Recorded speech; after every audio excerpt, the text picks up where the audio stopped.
Hey guys, today we're going to look at reflection. You're going to need something to write with, something to write on, and your attention span. Pause on all of the retrieval slides, answer all of them, and then check your answers. Same for when we get to independent practice. Pause on that slide and answer the questions. Rewind and re-watch the explanation as much or as little as you need to. Let's get going.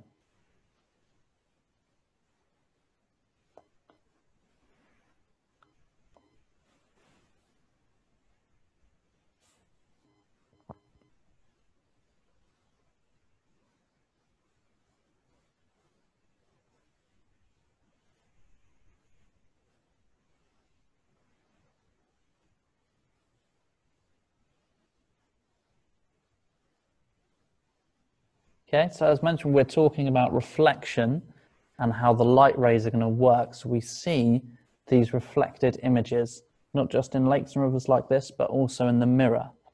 This diagram shows how that works in terms of the rays of light. So we have it going from the eyes and bouncing off the mirror and back to the top of the head. But it's showing a virtual image there. That's just kind of imaginary. It's what might be going on if what we saw in the mirror were real. And you can see there's just a straight line going from the eyes to the top of the head in that virtual image. So it's having just straight light rays as you would expect, but then what's actually happening in reality is it's bouncing off that mirror.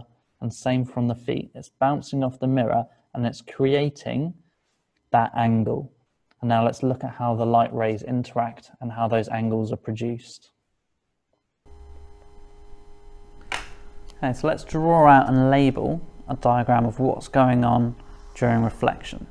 So in physics, we draw a mirror in our diagrams like this. It's a line with little dashed diagonal lines to the side. That is our mirror surface.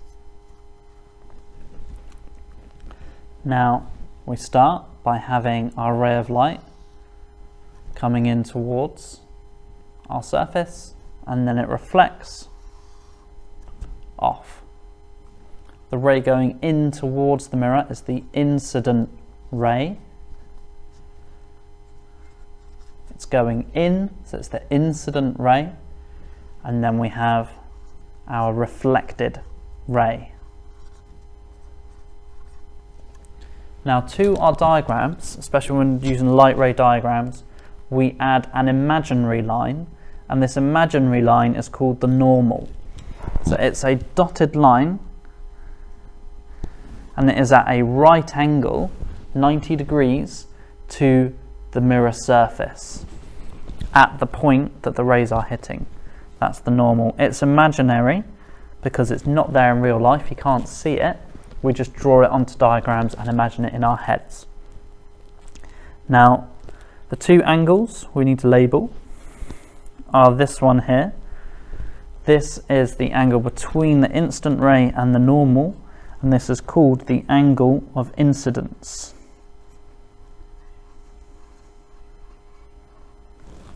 Angle of incidence. And our second one is between the normal and the reflected ray, so the other part of this angle here. So just this part. This is the angle of reflection.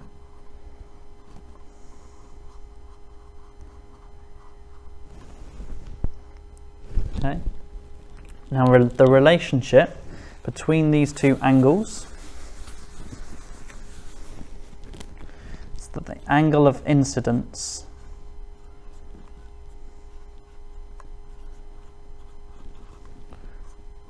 is equal to the angle of reflection.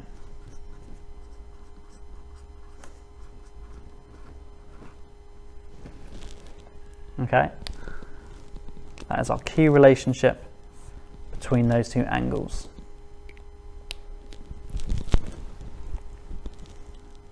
Here are your key points to embed. Make sure you've got them written down.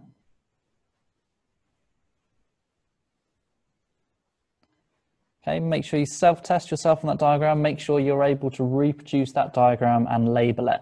Get someone else to quiz you. Here are your practice questions.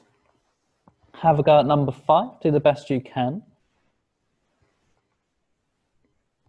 And here are your answers. Really well done if you managed to get that.